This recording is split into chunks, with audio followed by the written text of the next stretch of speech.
the World Happiness Fest, the largest forum of happiness and well-being in the world. Visit us at www.worldhappiness.foundation. We are realizing a world with freedom, consciousness, and happiness for all. Welcome to the Heroes of Reality podcast, a podcast about the game of life and the hero's journey we all experience. Let's jump in with our host, Dylan Watkins, as he introduces today's guest.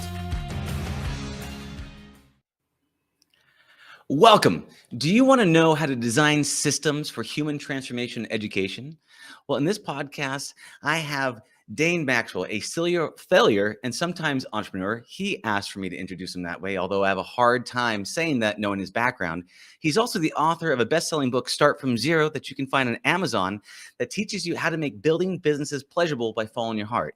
He does this as well as building virtual reality multiplayer applications for childhood transformation, games, entertainments, education platforms, and many other things that we're going to be diving into today. So without any delay, I'd like to welcome Dane Maxwell.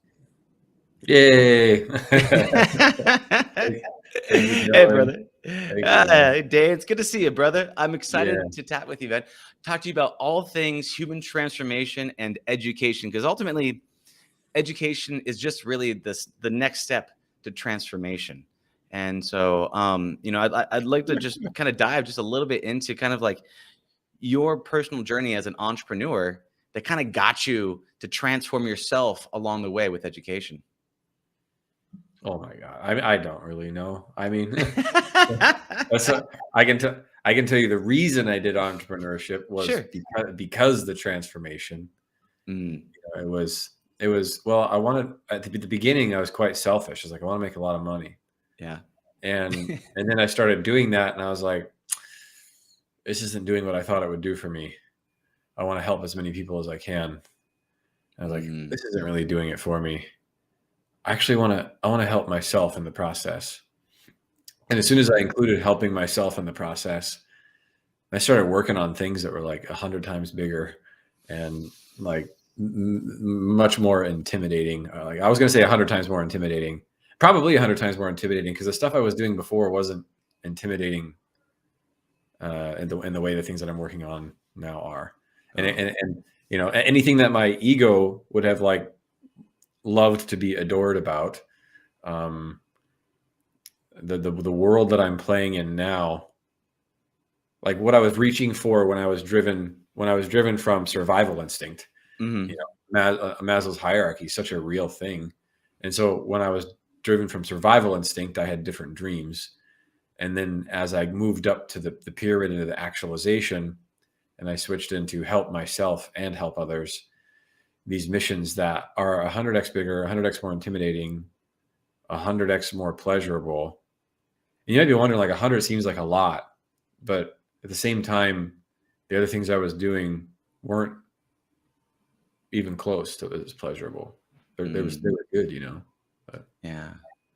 Well, it's like, you first got to kind of dig out of that pit of like scarcity and survival along the way. And it seems like so I came across you because a friend of mine told me about you and I listened to your podcast that you were doing. I was like, wow, this guy knows his stuff. Right. And then I read your book and I was like, this is awesome. So I was like, I was learning as I was going through, checking out your material, and you approach it a really different way. You said something once on a podcast that really stuck with me. And it was, you know, is it tools, tactics, or what is it? What does it look like? What do people normally ask for? And you said that, you know, people ask for tactics, but ultimately it comes down what they really need is the mindset shift, because without that mindset shift, they can't apply any of the tactics, right? So can you talk to me about kind of mindset and education and kind of how they work together hand in hand? Wow. You've gotten a lot better at asking questions. Not that you were bad before. Not that you were bad before, but I'm like, holy cow. Like, okay, I'm glad I ate my Wheaties this morning. Questions. All right, man. So, well, if we make mindset more clear, let's just say how you think. And then the thoughts that we choose to think. So I was in a hotel elevator one evening, and there was a high school teacher conference, and there were like 3 or 4 female teachers in this elevator, And I was like, what are you guys here for? Like on the high school teacher conference, like, you're like, oh, that's awesome. Your teachers are like, yeah, what do you do? I was like, we're building a transformational education platform. They're like, what are you talking? Like, what do you mean? And I was like, well, instead of tracking learning, we track action. And instead of tracking generals, we track general like grades, we track outcomes. So instead of grades and learning, we track outcomes and action. And so with that data, you as a teacher can now see how good of a teacher you are based on how many students are actually able to take action on what they learned. So let's say you have 30 third grade teachers all teaching fractions, and all 30 of these third grade teachers are all tracking actions. They say they all have 30 students. So it's 30 times 30, 900 students total. And these 30 teachers get together, and you're actually able to track your action ratios on your content. And let's say one teacher has literally 100% action ratio of 30 of all 30 of the kids are able to do fractions after they listen to just a 7-minute piece of content or one lesson. And then all you teachers can actually get together and see what are your action rates, and then compare notes to see how many more you can get more students to take action. And their jaw was just dropped. And they're like, where do we get this? How do we sign up for it? And I said, well, it's not ready yet.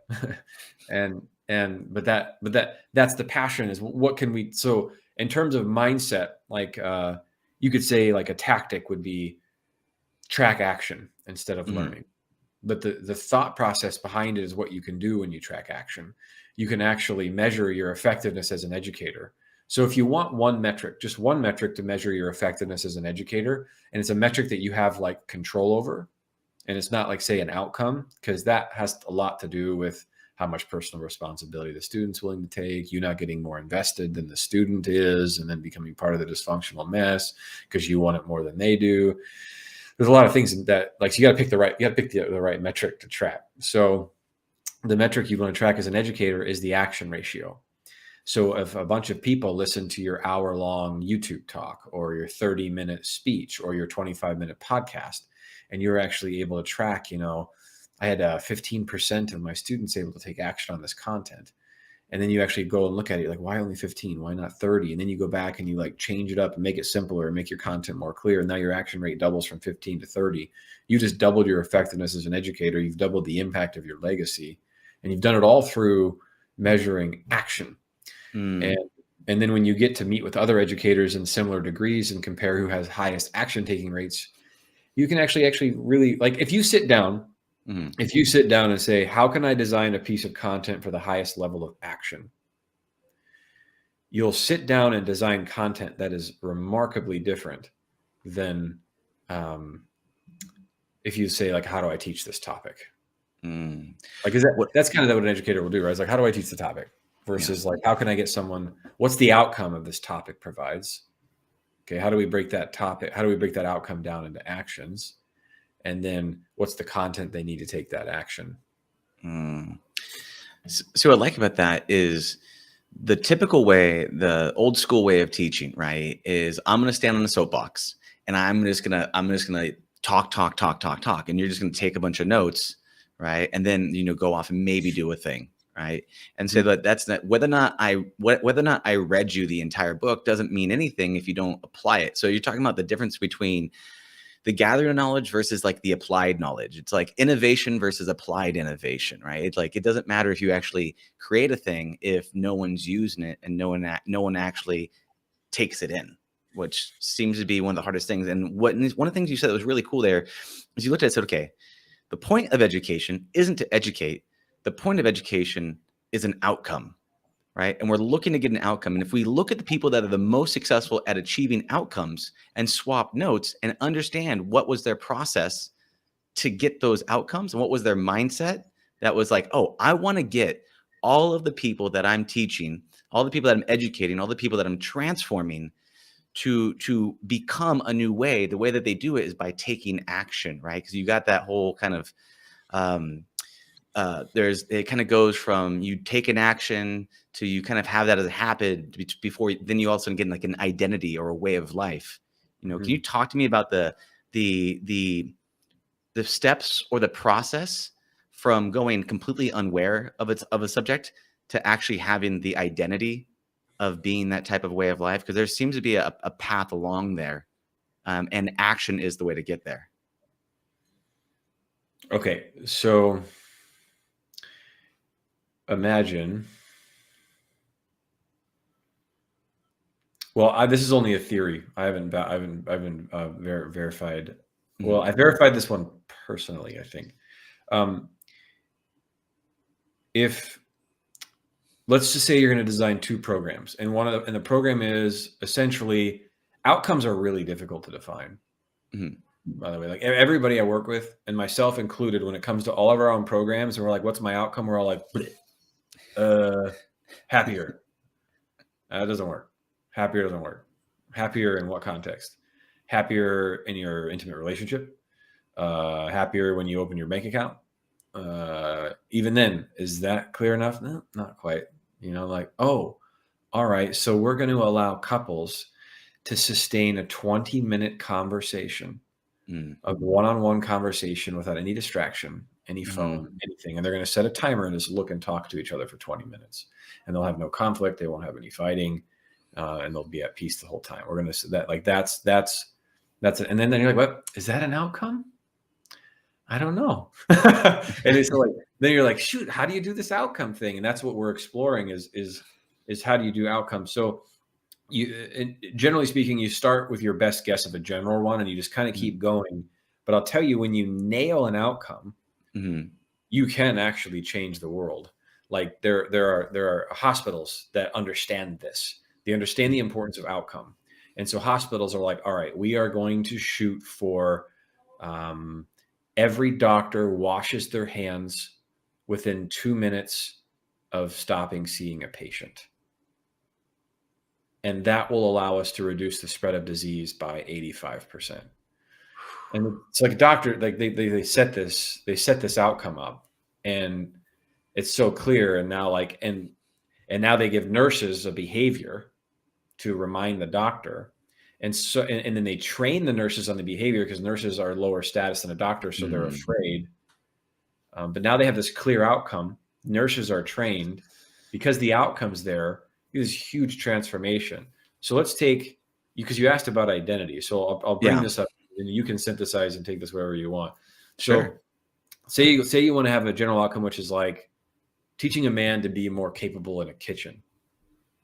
Okay. So I need olive oil and eggs and spinach. Maybe would that make me a meal? Like, that's about how good I am at this. I'm okay at it, but let's say you want to go about, okay, I want to teach a man to be more capable in the kitchen. All right. So then you're like, okay, how about let's get to a little bit more of an outcome. We're going to teach the man how to make himself 1 meal a day. Ooh, okay. Are you a man who is scared of the kitchen, and you would like to start getting comfortable in the kitchen? But you don't want to go all the way in because it's overwhelming, but you want to learn how to make just 1 meal a day for yourself. This program is going to teach you how to make 1 meal a day in the kitchen for yourself. And it's going to be using less than 7 ingredients. You won't have to go to the store and get more than 7 things. You can do it. And so this is pretty great. So now you put on the actions, you get the maybe the mindset shift, you get the ingredient list, you get the time of day, which is easiest for the guy to cook down. Because now that you have 1 meal a day, you can now teach this in such an exciting way that it'll fly off the shelf. Because when you get the outcome clear, your sales, I have made as much as $2 million on selling an outcome versus $200,000 for selling something general. I had built a successful software company with 10 paying customers in 6 months, $2 million in sales for that. I said, build a successful business that gives you freedom, made $200,000. Like general versus fake. So we have this general. Now, if you bring identity in, and this is just my theory. Yeah. It's what I'm looking to test soon. I want to test this hypothesis is if you teach a man not how to be comfortable in the kitchen, but you teach him how to have the identity of chef. Then when he's so you have the outcome, you have the actions, and now you're also embedding identity transformation of chef. So you're teaching, this is what chefs think about. This is how chefs fail, because chefs are like just throwing stuff in. Oh, I don't like the taste of that, and they throw it out. But like, like you see how chefs use failure, and like you build the identity of a chef, and you actually build that into your curriculum. Once someone has the identity, then they know how to think. The action steps become less relevant. So what we're experimenting with, well, what we're already doing is we're designing a platform that tracks outcome and action, right? Now we're going to start baking in outcome, action, and identity. And if we can teach the particular identity towards that outcome, then that person will know how to think on their own. Yeah, it's interesting. What it makes me think about is like artificial intelligence, right? When the way that artificial intelligence learns, right, is you go through and you grab samples and you label this data, right? And you go, okay, you see this right here is a sentence. This sentiment means angry, or this sentiment means happy, whatever the thing might be. And you start to label that data over time. And then it starts to kind of guess at things. Is this it? Is this it? And then what you do is you kind of tweak and go, no, it's like this, or yeah, but that's actually more annoyed, or whatever the thing is, as you're training artificial intelligence that way. And then over time, it's taking these guesses, but it starts to go from, very direct labels. Okay, you take this action, like you make this meal, you take this action, you can make these, this spinach and eggs, right? To then all of a sudden they're now sampling all these different styles and these different ways that they can start to synthesize and say, oh, actually, I am now confident that I can now experiment. And now I can actually have the freedom to be able to kind of try different things out, because I have the identity of a chef, or the AI has been trained enough times. It can now go from just labeling that exact sentence means this to kind of predicting and experimenting with things over time. And so that you have the ability to kind of go, okay. And that's kind of like the identity. Identity is at the point to where you don't need any more mentors or educations to tell you the next thing to do. You can now take that next step yourself and learn and grow along the path. And maybe you do pick up mentors along the way or education, but you now feel confident in who you are to achieve a certain type of outcome, like food or guessing at sentiment. Is that kind of what we're talking about? That's really cool. I think it's really close. I think it's not spot on. What you had me thinking about was, the question I want to ask and pose to anybody listening and myself is, how are we inadvertently hindering our students by not purposely teaching identity? So say you have like a sixth grader, and typical models are going to go learn math. Yeah. So they sit down in there, and their thoughts generally are like, okay, I don't want to fail this. I want to succeed. How do I succeed? Yeah. Okay, A, B, C, D, E, and F are my possible grades in this. But what the frick does that mean? And what about like outcomes? Like what if I sat down and I was like, you're gonna learn how to use math to build a bridge. And I'm like, dude, all right. So in order to do bridge, you got to know fractions, you got to know exponential things, you got to know derivatives. And like, you're like, but the outcome is to build a bridge. And then like, you're like, oh my God, this is amazing. And then you're sitting in there, and now you're not thinking about success or failure. You're thinking about outcome of bridge, and you're getting support along the way. And if you don't pass until you can successfully build a bridge as an outcome. And then in that, you'll actually inadvertently be teaching identity just by having an outcome versus like A, B, C, D, E, or F, because you know how to do a fraction. When you attach the outcome, and then, but then also, if you start baking in purposely identity, like this is how a mathematician thinks. These are the 3 questions of a successful mathematician.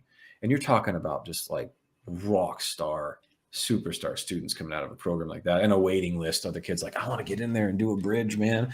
Like if we get the bridge, then maybe we get to do like we get the math to put a spaceship on the moon. Or what it reminds me of? You just triggered me on a memory that ties right into this identity and segment. There's 2 examples. I believe it was from the book Predictably Irrational. They had a thing. They had an experiment where they had these different people come in, and Asian women were one of them. And they had to come in, and they had the associations that they were a woman, in the beginning. They did an experiment, and then they gave them a math test, and they reminded them that they were a woman. They reminded them the thing. They think, oh, like women aren't good at math, or whatever the feelings or the beliefs or the identity around that was. And they had them take that test, the math test. They weren't very good at it, but then they had them associations with being Asian, and said, oh, I'm an Asian person. Asian people are good at math. And they had the identity of being an Asian person. And then they took the test, and their test score rose. The same cohorts of people, it rose just around shifting that identity. And I know that actually in virtual reality, there was an experiment that someone did. I talked to this guy about it, a psychologist who does VR, and they had you put on a headset where you embodied what it was like to be Albert Einstein.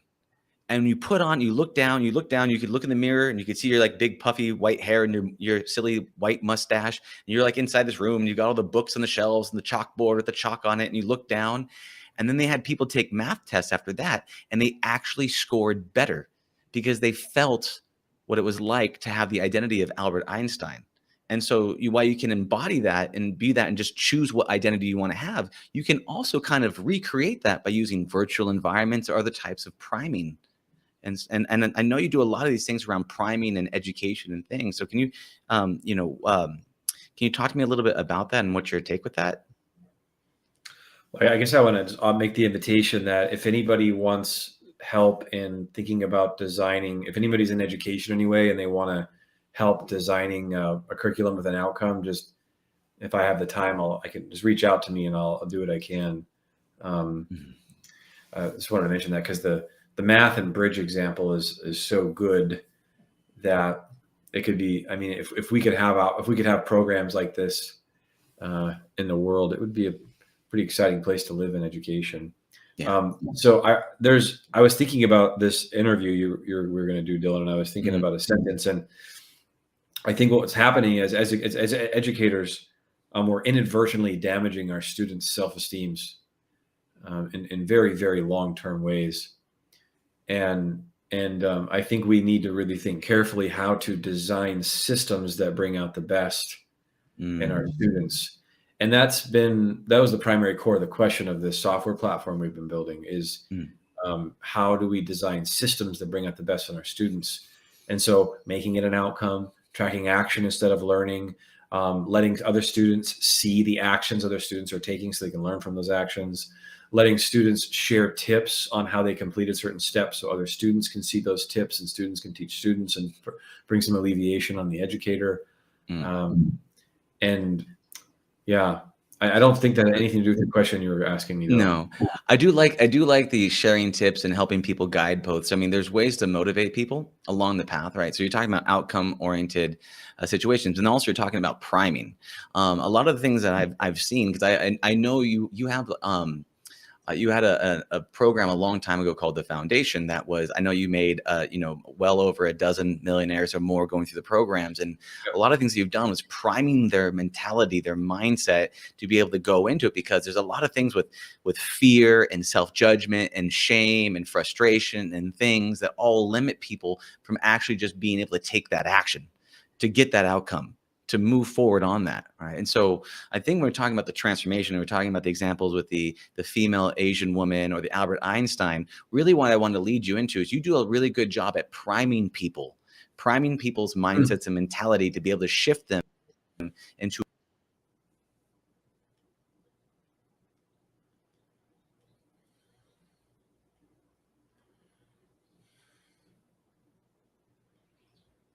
We lost you, Dylan.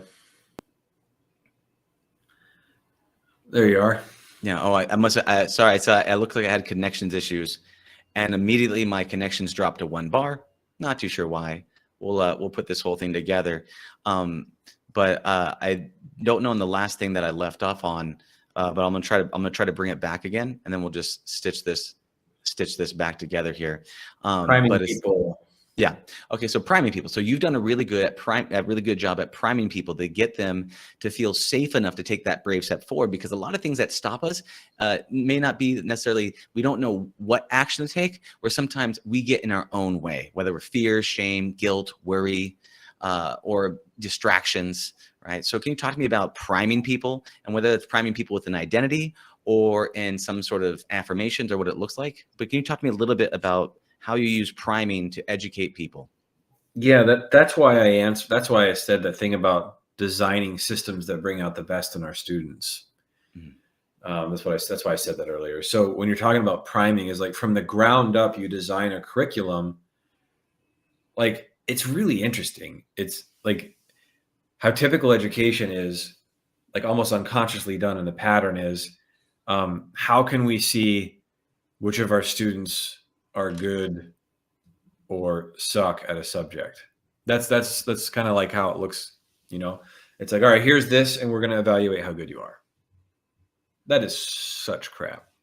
It's so crap. And like, if you were to sit down as an educator and say, how could I design a program where not a single student would fail? That, would that make you a little uncomfortable as an educator? Because now all of a sudden you'd have to be accountable, 100% accountable. Oh, I can't do that. What about if a student has this? Well, let's say, what if you can't fail? Do you want to love that much where you risk failure? I mean, how do I design a program where people can't fail? Absolutely, I want to do that. And I'm working really hard on that stuff right now.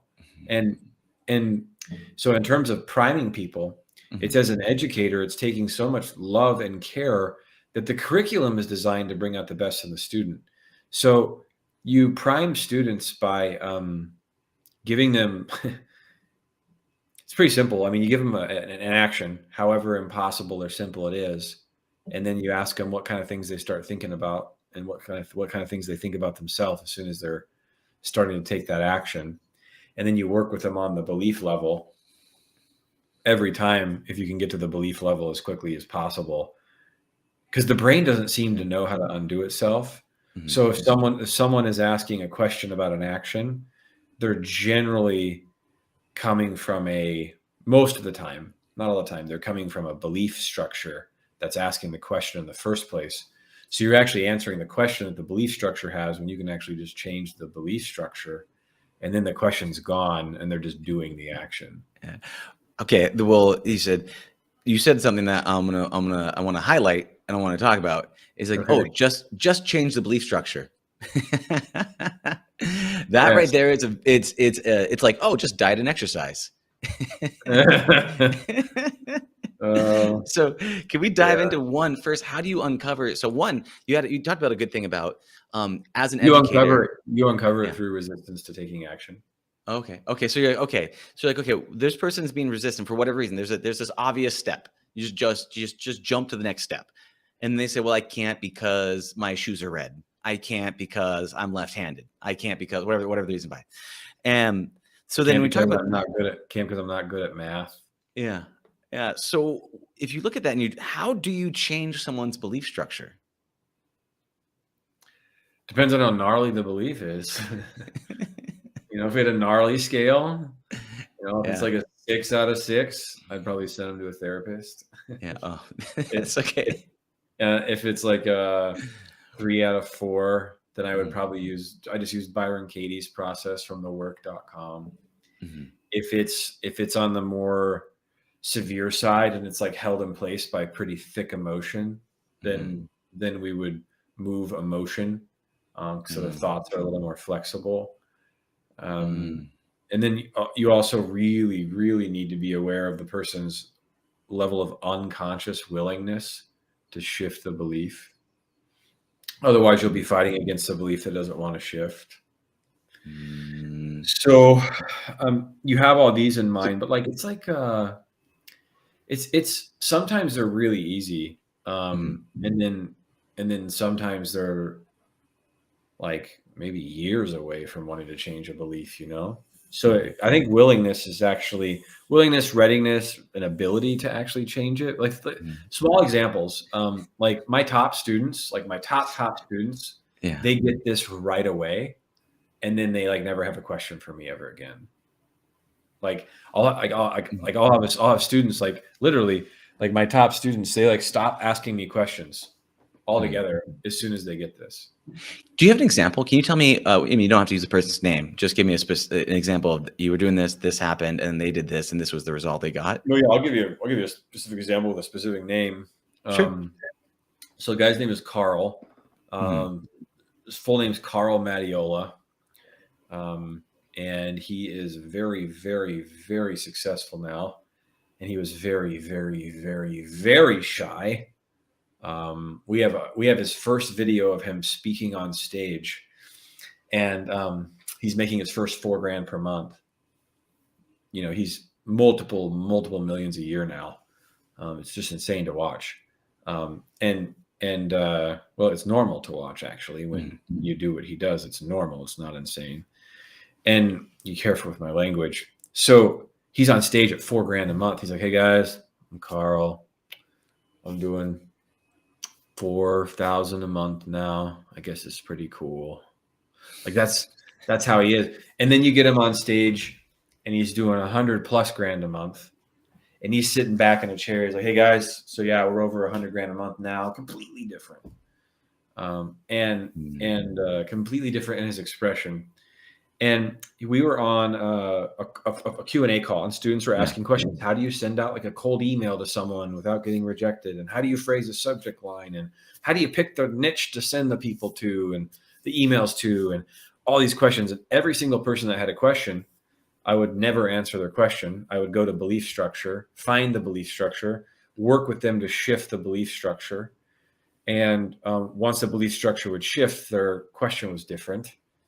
Like one really easy example is like I had a gentleman in a men's group once. I was like, "What do I do with my life? Like, how do I pick the right career?" And I did this process with him where like we ended up with our noses touching each other, which was really kind of awkward. And we were screaming at each other like lions. And I was like, I'm trying to let my mind turn off and go where I feel this needs to go. And men screaming at each other is actually quite a healing thing. And like very healing. And so he just screams and screams, and I scream and scream, and we just meet in this like viciousness of male expression. There could be a very vicious scream with female expression too. This just happened to be genetically men. And it's all this process. And he's like, "Dude, I can feel that I'm loved." And I was like, "It's pretty cool. Do you have the same question about career anymore?" He's like, "No, I don't care. It doesn't matter." and he went from like, "What do I do for my career?" to like, "Crap, I'm loved." He's like, "That'll figure itself out. I don't care anymore." So that's on that level. And so what if you can't like, bring your nose up to someone and scream? Like, so then I have like which you pretty much can't do that anywhere. I don't know how that happened or if I would do it again. But like say you're on a call and someone's asking you like, "What do I do if someone like marks as spam or someone replies back negatively, or what happens if I get rejected?" And so then I just go in and say, "So what stories do you tell yourself if you get rejected?" They're like, "That I'm not good as an entrepreneur." And I'm like, "Oh, what if I told you I've got like 100+ emails of people being upset at me and rejected?"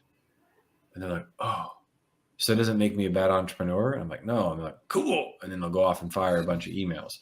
And then the next person, and then the next person. And then Carl's watching this and he's like, "Dude, it's all about belief systems." So Carl spends an entire afternoon doing Byron Katie's process to work on all these note cards. And he just reverses like all of his beliefs. He's now he sleeps better at night. He used to go to bed with ice baths. He had so much stress in his system. His thinking was creating the stress. The beliefs were creating the stress. So he cleared the beliefs, slept better. He left his job. And then the other students, when they see that it's about beliefs, it's a whole different framework. Cause like you move from like this subtle hopelessness of what's the tactic to this empowered place of like, okay, what beliefs can I pick, shape, and choose? Okay, what outcome am I after? Okay, what's the best content that I can digest to take the best action towards that content? And then you're just like this kind of this pleasurable machine because you've gone to belief.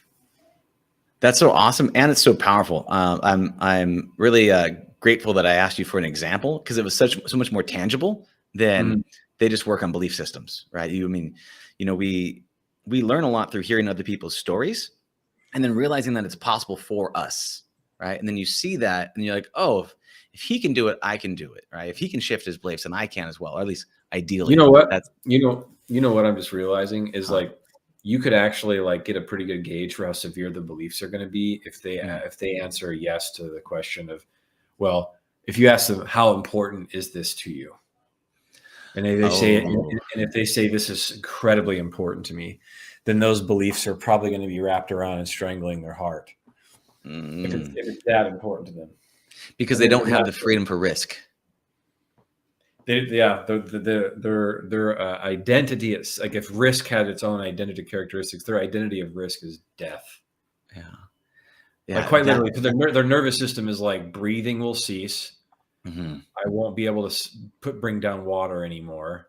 And in many cases, death as they know it, as we know it from that identity, is the case. I know this because I've been able to succeed in all the areas that I've been able to succeed wildly in.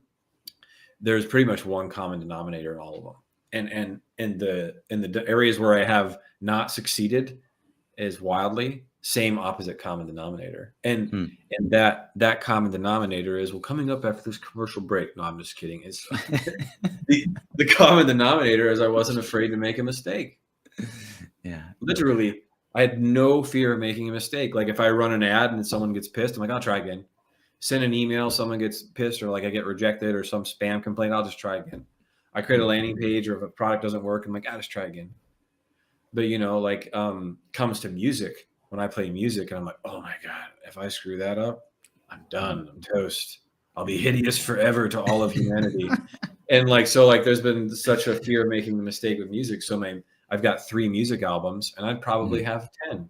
I'd probably have 10 music albums if I hadn't had the fear of making mistakes. So now that I've identified that, I'm trying to gently unwrap all this tension around making a mistake in my mind about the area that means so much to me, which would be music, for example. What's super interesting about that too is if you look at the progress, right? Let's look at this progress, right? When you first start out, and you want to do something, let's say become an entrepreneur, right?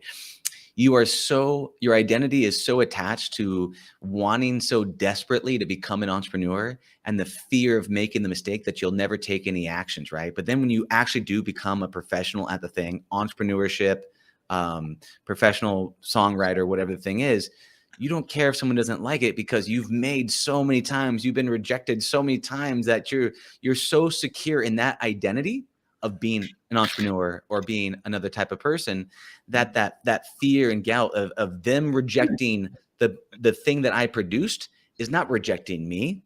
They just didn't like it for whatever reason. And it's really interesting, that shift of that identity of so deeply wanting something that you're afraid to take a step to it. After you do it so many times, you're like, ugh, whatever. I've had with this podcast, I was terrified. I did the first 10 of these podcasts 2 years ago. And I looked at all 10. I was like, nope. And I just deleted them all. I was just like, I rejected myself before anybody else got a chance to do it. Right. And I was just like, I was so terrified.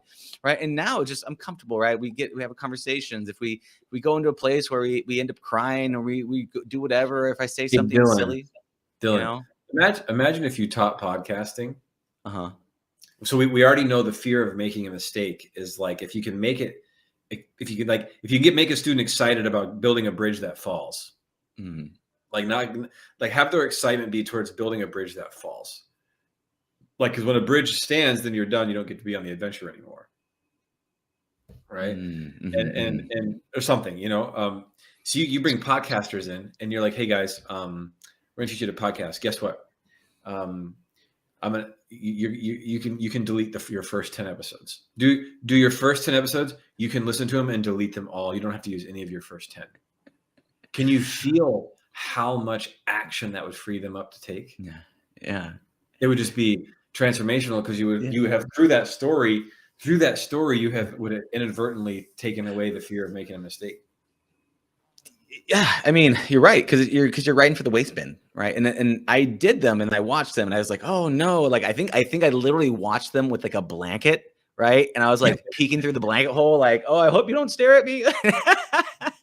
So I was just like, I can't do this. But I mean, now it's it's just a conversation and we're having a good time. You're right. If setting that primer, so you're creating that, I guess you're making it okay to failure. You're expecting the failure, right? Versus running from it. You're kind of diving into it, going, what's the this is going to get thrown away anyways. We're going to delete this at the end anyways. And so, Well, yeah. It's making failure a happy experience. But let's not be like if we're Elon Musk and we're launching a spaceship to Mars and that thing fails, that's not a happy experience. Okay. It's not going to be, that's awful. Well, you're looking at it. Let's slice and dice those two things. Like one, you're talking about real risk, $100 million, decades and years, or the thing of emotional risk where someone says, no, I don't want that. Or no, I won't date you. Or no, I don't want to. Or, you can't get on stage or whatever the thing might be. It's just, there's like this emotional risk. So how do you help people with because if it's not the Elon Musk $100 million is going to go blow up a rocket in space, which is obviously, or I'm going to go try to swim across the ocean, probably some more risk there. How do you help people handle that, the emotional risk side? You talked about moving emotions through the body. Is that what that's about? Can you talk to me a little bit about that? It's like person specific, isn't it? How do I help people with the emotions that prevent action? Yeah, if it's just emotional risk that people are taking, right? Especially being rejected by someone or them rejecting themselves. Like I rejected myself. Well, you could also just have really high standards and they didn't meet them. It may not have been like if you look back in hindsight, it just may have been like, dude, this isn't good enough. I don't want to release content like this. Just, it was. Do you think you rejected yourself? What it was is I didn't want people to judge me. And I didn't want to, my thing was I had a fear of looking stupid online, having a fear that I said something that someone's going to judge me, that someone's going to interpret, that someone's going to write a nasty comment, and I wouldn't be there to defend myself. And then over time, I just, from doing it so many times, getting a little hate here and there or whatever. It's just like, eh. I told my friend once, he's done something kind of like to tick me off or whatever. And the thing he was doing to tick me off was actually helping me. And I was being stubborn. And I said, whatever, dude, you're just a speck of sand on the beach. It's all you are, is a tiny speck of sand. It was said with humor, but I had this like feeling. And he goes, there's a lot of freedom to be in just a speck of sand. And I was like, damn, okay, let me insult you, please. I want to insult you. And he's like, there's a lot of freedom to be in a speck of sand. I was just picturing like someone said, Dan Dillon, you are stupid. And you're like, I have a lot of freedom in being stupid. It means I got stuff to learn. Or like, like the whole relationship. Well, like I recently heard something that I thought was super cool. Your goal to achieve a certain thing, you can only get there by your willingness to experience the opposite. Right. So having a budget and saving money might make you feel broke, but is actually having you gain more money. You feeling stupid, taking risks and putting yourself out there is actually making you smarter. Right. So every time you have a goal to get somewhere, your willingness to experience its opposite and stay in that tension is something that will actually help propel you to get you to where you want to go. And I think that's one of the things that we're talking about, that willingness to feel stupid while you're actually getting smarter. Well, yep, that's important. It's like you just got to be a beginner. Be willing to suck at it if you want to be good at it. And that's like, am I willing to suck at this? And if you find the resistance to that, then there's the fear of making. It kind of goes back to the fear of making a mistake. So with emotional resistance, so like if I had a student once, and he had to drink 2 shots of tequila just to get on the phone with a client. Wow. And we took him through the belief reversal process with Byron Katie's The Work. And he stopped drinking tequila and he was on the phone, because the emotional system is really gnarly, because if an emotion's already in your body, it's useful to process it. And at the same time, the belief structure that fires the emotion, if that's looked at, then the emotion doesn't even fire. So that being said, on the VR front, yeah, it's my intention. It's always my intention to show love, and I do miss the mark on that, and so that's why I wanted to clear that up. And with the game, the intention to love is there as well. And so in the game itself, it's really powerful because I grew up bullied, physically abused, perpetually depressed for probably a period of 10 years or more. And I sat in front of video games, and had those video games reached me in a deeper way than just triggering dopamine drips, I could have had a much better outcome faster in my life.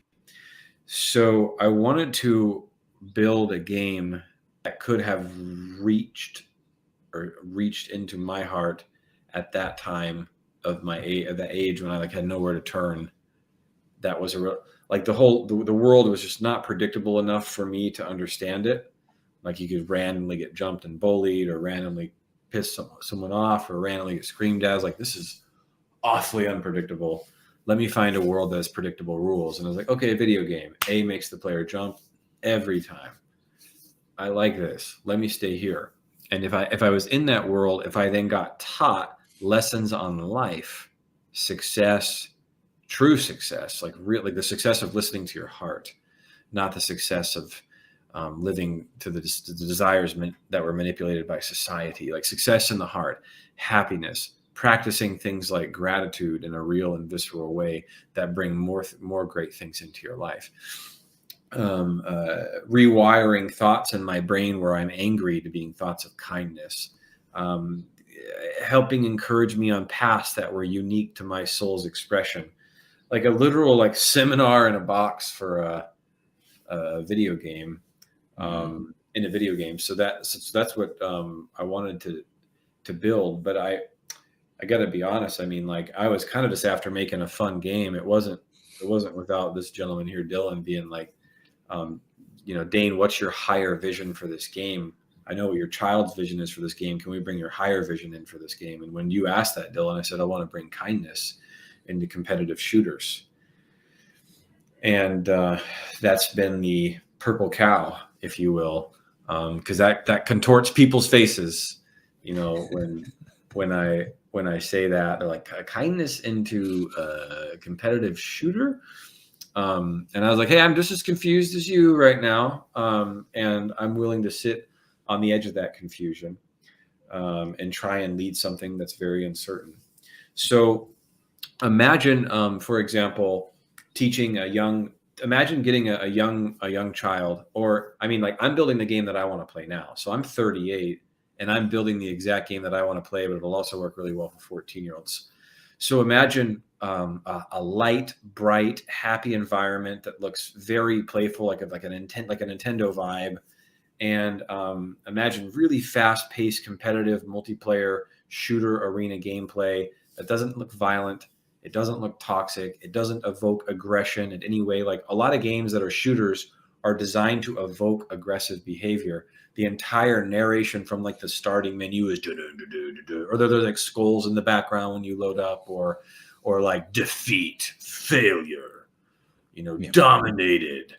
These are literally sounds from games, versus a game that is all right, go have your best, have fun, and taking someone down instead of getting a kill, right?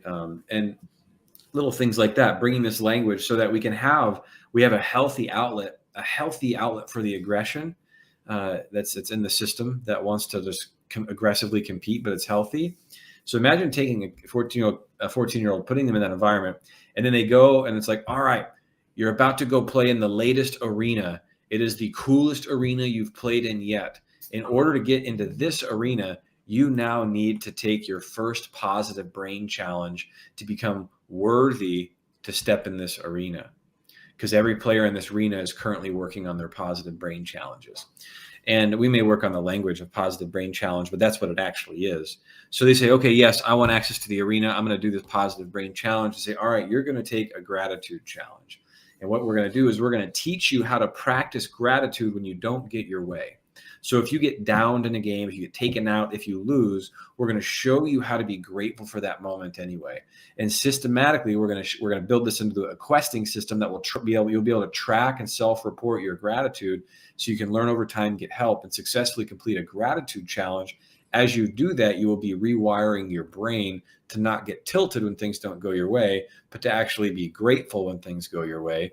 So, for example, if a young man walked up to a woman that he was really attracted to and said, "Hey, I think you're really attractive, or I think you're really cute. Could I get your number? Could we talk sometime?"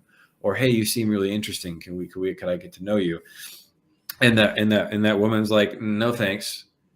And that kid, instead of being devastated, actually in his mind is like, "Okay, thank you. I'm grateful for this moment." He'd have very little loss of motivation. He'd have very little impact to his to his self-esteem. He would probably be ready to go and say hi to the next woman if he literally got rejected and he was grateful for it. And you can be grateful for a lot of things, because let's say she doesn't reject you, but she wanted to. And then 2 years down the line, you break up and you're heartbroken in a relationship because she wasn't honest at the beginning. You could be grateful that you could actually be grateful that didn't happen, because it happens. You could be grateful that she was honest, so she shows you how to be honest. And you could be grateful and say, "Hey, thank you for showing me how to say no." Like, you could actually be grateful for that. And we'll teach 14-year-old kids this. We'll teach 38-year-old guys this, like me, when I don't get my way and I'm like, "No." And then I'm like, wait, I could actually be grateful for this. And then bringing gratitude to the game, what happens is players will play happier. They'll win more often. They'll be at a more relaxed state of focus. They'll take off their VR headsets in a happier state instead of more perturbed and ticked off. And you will actually have been able to bring your child into an environment where they would get the core skill of happiness and success. And that's just one positive brain challenge, We have lots of them. What's amazing about this, and why I want to dive into it, is, yes, I want to open this up. And this is something that, I followed your work a long time ago, because you have a really amazing balance of heart-centered, right? And also productivity, and be able to make big things happen. And then I was like, okay, I've seen you, have these educational events where you're incredibly vulnerable, where you show up, you open up your heart, you cry, you put it out there, but you also connect with people, and you give people this unconscious permission to express themselves beyond just like the typical, say, male aggression of I'm good or I'm pissed, right? You create this area for that space, because as kids and as middle-aged adults, we don't always have the tools to be able to actually express ourselves in a healthy way that's non-toxic. Sometimes we're upset and we don't know how to process it. We don't know how to process it for ourselves. We don't know how to process it for other people. And so we end up becoming toxic. We get these emotions. We get anger. We get frustration. We get shame. We get guilt. And a lot of times, life is always teaching, and video games are always teaching.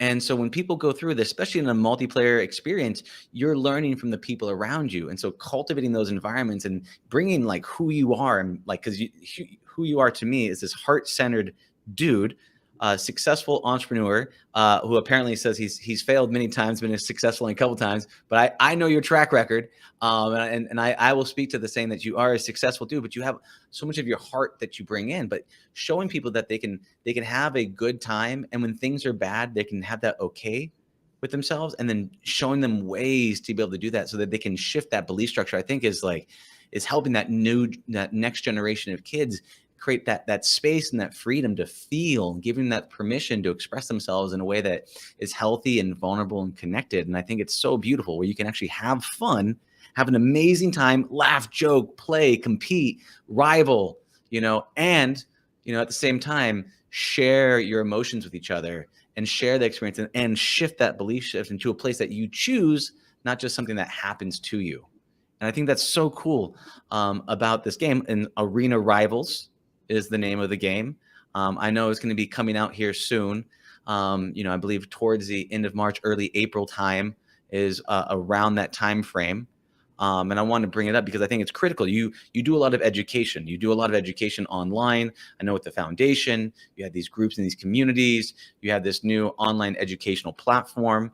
I don't know if you want to mention the name of it, but go into it. And now you're going into VR. So what I see is that you bring your heart and you bring your spirit into this education, and the transformation that you've made along the way. You're educating people along the path. The hero's journey is you go through and you become transformed, and then you become the mentor and you transform other people. You help them on their own journey, whatever that might be.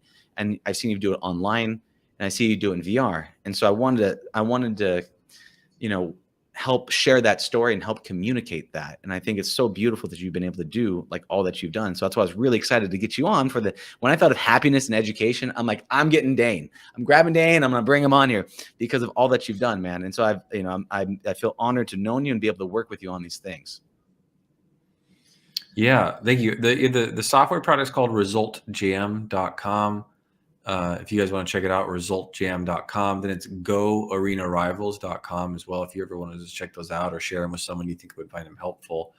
So if you look at resultjam.com and you look at goarenarivals.com, or you look at these two projects, they're essentially doing the same thing. So Result Jam is the first of its kind, a social outcome platform for online educators to give any group an outcome and watch them race towards the finish line together. So if you look at that, you look at the systemic problem with education, like online courses, is that students don't complete them, outcomes are general, and success rates are low. So we look at that core problem and we design a system or solution around it to try to heal it. That's Result Jam. If you look at goarenarivals.com, you look at the issue and the pain of uneducated players, unsupported and untrained players mentally are very toxic and very negative and can ruin the spirit of a game. So we look at the systemic problem there, and we then design a system to transform that. In both situations, we're looking at core wounds in the world and seeking to transform them, seeking to create systems to transform them while transforming them ourselves. We're not sitting there thinking, how can we do it? We're sitting there thinking, what systems can we design to do it for us? And that's why you want to think in terms of systems. How can you design a system to eliminate a wound and bring out the best in your students? Mm-hmm. And if you ask that question, you'll probably come up with something that the world's never seen before. Beautiful. I love it. And story comes full circle, brother. With all that being said, is there anything else you'd like to let people know about before you tell them how to get a hold of you? No. Okay, beautiful. And if people want to find out more, there is resultjam.com and goarenarivals.com. Those are two places to find that. Any other places? If you do my name.com, you can find my book. You can fill out the contact form there if you'd like to share anything with me. I'm here. DaneMaxwell.com. Beautiful. Honor and pleasure, my friend. Thank you so much for being on. This has been a wonderful talk and a journey with you. And I look forward to many more times with you, brother. So, thank you, man. Have a blessed and beautiful day. I will see you on the other side. Bye now. Thank you for listening to the Heroes of Reality podcast. Check out heroesofreality.com for more episodes. While you're there, you can also take the Heroes quiz to find out what kind of hero you are. Or, if you have a great story and want to be on the podcast, tell us why your hero's journey will inspire others. Thank you for listening. See you on the other side.